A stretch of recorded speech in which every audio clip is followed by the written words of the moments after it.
You're hoping things will work out. You're hoping the decision becomes clearer. You're hoping you will feel ready soon.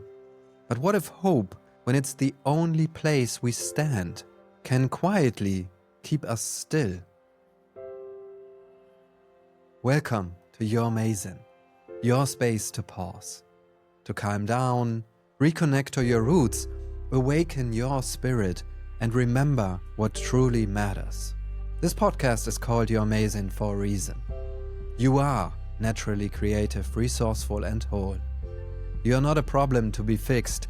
Even when life feels messy, there is wisdom in you.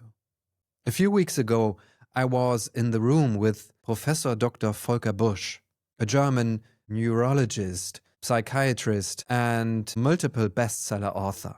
And he's one of Germany's most compelling voices on mental strength. He was on stage for almost 2 hours, and he talked about one single word: Zuversicht. I want to look at what that word actually means and why English doesn't quite have it, and what that gap might be telling us about how we move through life and uncertainty.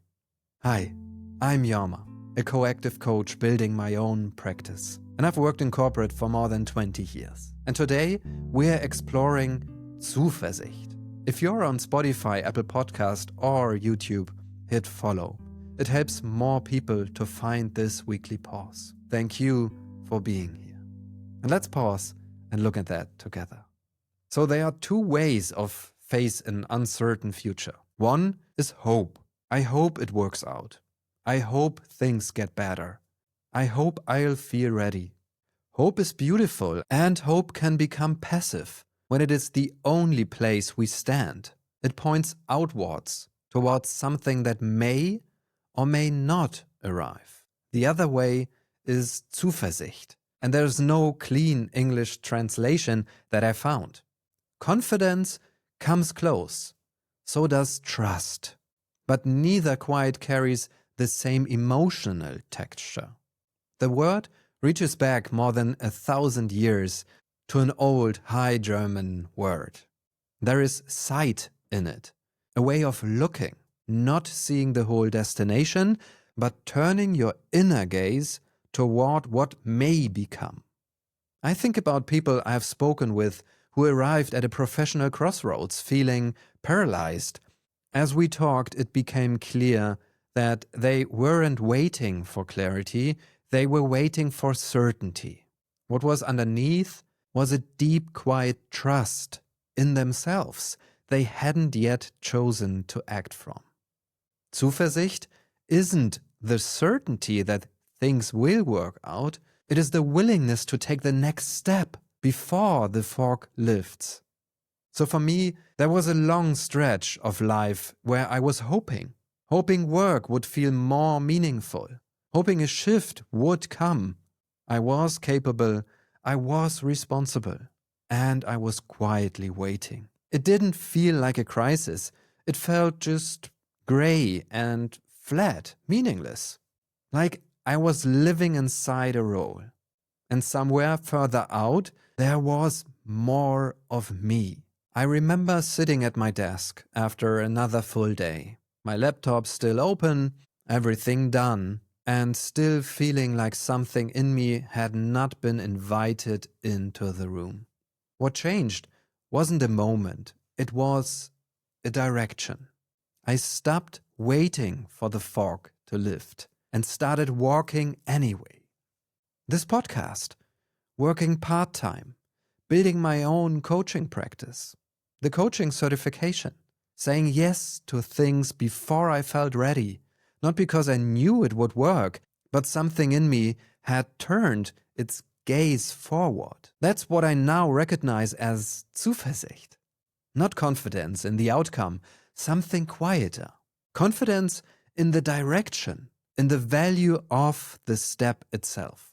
And sitting in that room with Volker Busch, hearing him name something I had lived but never had a word for it, that was a real moment for me. So thank you for that, Volker. There are 3 invitations I want to place in the room today. First, hope and Zuversicht are not enemies. Hope may be the ember. Zuversicht is the part of us that stands up and carries the ember forward. We may need both. Hope that something is possible and Zuversicht to move before we are sure. Second, Zuversicht does not ask for the full path. Maybe this is the relief. We don't need to see the whole road. We only need to ask, what is the next honest step from where we are right now? What is enough? Just one step into the fog. And third, Zuversicht may already be in you, not as a forced optimism, as evidence. Look back. What have you already walked through? What decisions did you make before you felt ready? What did life teach you about your own capacity? Maybe the question is not, do I know enough? Maybe the question is, what part of me is ready to begin? And let's take a moment to pause together. Bring one area in your life to mind, somewhere you have been waiting, hoping, and take one slow breath.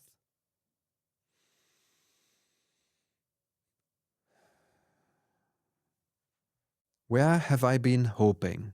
And what might I already sense underneath the waiting? And take another breath.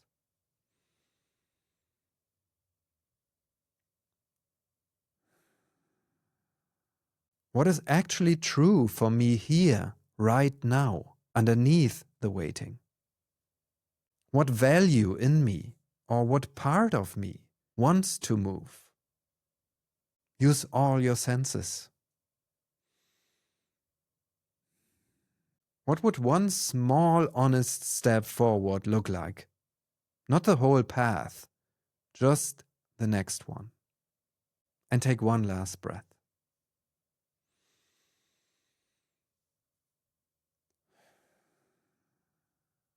And quietly say to yourself, I don't need the full path. I only need to direct my gaze and begin.